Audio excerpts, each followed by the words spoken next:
Hello students, ये आपका next local और ग्लोबल वेरिएबल से लेकर कॉन्सेप्ट है। इसका आउटपुट पूछा गया, इसका आउटपुट क्या होगा। तो ये ग्लोबल वेरिएबल दे रखा है बेटा, ये ग्लोबल वेरिएबल है, ये क्या है ग्लोबल वेरिएबल है, ये क्या है लोकल वेरिएबल है। ये आपका 2018 का बोर्ड का पाइथन का क्वेश्चन पेपर है, उसमें से लिया गया क्वेश्चन। लेकिन अगर इसका कोई आउटपुट पूछे तो इसका आउटपुट क्या आएगा, अभी फिलहाल क्या आएगा, एरर आएगा। एरर क्यों आएगा?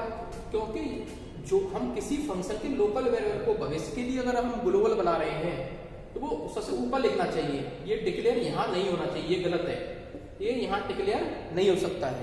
बात समझ आ रही है? इसको अगर ऐसा ही क्वेश्चन आया आपके सामने तो ये एरर क्रिएट करेगा, एरर आएगी। अगर आप इसको सही करके आउटपुट निकालोगे तो क्या होगा, यहाँ से आपको ये ग्लोबल हटाना पड़ेगा, यहाँ से ग्लोबल हटा के यहाँ ऊपर लिखना पड़ेगा ग्लोबल एक्स, यहाँ ग्लोबल एक्स लिखना पड़ेगा, तब जाके आपको x इक्वल्स टू 3 लिखना पड़ेगा। अब ये करेक्ट है, अब इसमें एरर नहीं आएगी। अब आउटपुट करते हैं तो ये देखिए पुराने क्वेश्चन की तरह है ये, तो ग्लोबल एक्स है, ये ग्लोबल एक्स और x इक्वल्स टू 3, ठीक है। अब सही है, पहले ये यहाँ था x की वैल्यू पर थी तो ये एरर थी, क्योंकि हम किसी लोकल वेरिएबल को ग्लोबल बना रहे हैं भविष्य के लिए, तो ग्लोबल x ऊपर ही लिखा जाता है वेरिएबल से, ठीक है बेटा। अब ये सही करेक्ट फॉर्म है। अब इसका आउटपुट देखते हैं। तो मैंने आपको बताया हम डायरेक्ट इस फंक्शन के अंदर नहीं जाते हैं, ग्लोबल वेरिएबल है और ये लोकल वेरिएबल है, ठीक है। और यह मैं आपको पहले बता चुका हूँ, हम डायरेक्ट इस फंक्शन के अंदर नहीं जाते हैं जब तक हमें फंक्शन कॉल नहीं मिल जाता। तो हमें फंक्शन के बाहर क्या क्या मिला, प्रिंट एक्स के लिए अभी x की वैल्यू क्या है, ग्लोबल ए प्रिंट होगी, तो x की वैल्यू क्या प्रिंट होगी, 5 होगी। अभी तो ये प्रिंट होगी, क्योंकि अभी हम इसके अंदर नहीं गए, क्योंकि इसके अंदर हमें फंक्शन funcT2 ये कॉल मिला ही नहीं। बात समझ आ रही है? तो इस फंक्शन का आउटपुट आएगा वो 5 आएगा केवल।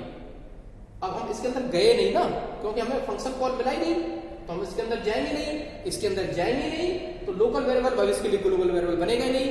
तब तक ग्लोबल वेरिएबल कौन सा ही रहेगा, 5 रहेगा। तो प्रिंट एक्स क्योंकि ये फंक्शन से बाहर प्रिंट हो रहा है, यानी ग्लोबल वेरिएबल प्रिंट करना है। अभी ग्लोबल वेरिएबल क्या है, 5 है, तो 5 का आउटपुट आएगा। अगर मान लो इसके बाद आपको ये मिल जाता, क्वेश्चन पेपर में इतना ही है, लेकिन अगर आपको ये मिल जाता funcT2, x की वैल्यू 5 प्रिंट हो जाती, क्या प्रिंट हो जाती, 5 प्रिंट हो जाती। फिर हम क्या करते हैं, इसके अंदर जाते हैं, इसके अंदर गए, फिर x की वैल्यू क्या होगी,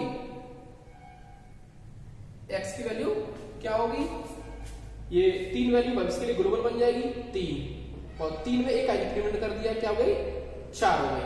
तो भविष्य के लिए वैल्यू क्या हो गई, 4 हो गई, लेकिन यहाँ प्रिंट नहीं किया गया, ठीक है। तो आउटपुट इसका 5 ही आएगा, क्योंकि यहां पर ये प्रिंट किया ही नहीं, कुछ प्रिंट ही नहीं है। बात समझ आ रही है? तो ये कॉन्सेप्ट मैंने आपको बताया। फिलहाल ये फंक्शन 2 इसके अंदर नहीं है, क्या है, ये फंक्शन 2 इसके अंदर कॉल नहीं हुआ है। तो केवल क्या है, हम इसके अंदर तभी जाते हैं जब हमें फंक्शन कॉल मिलता है।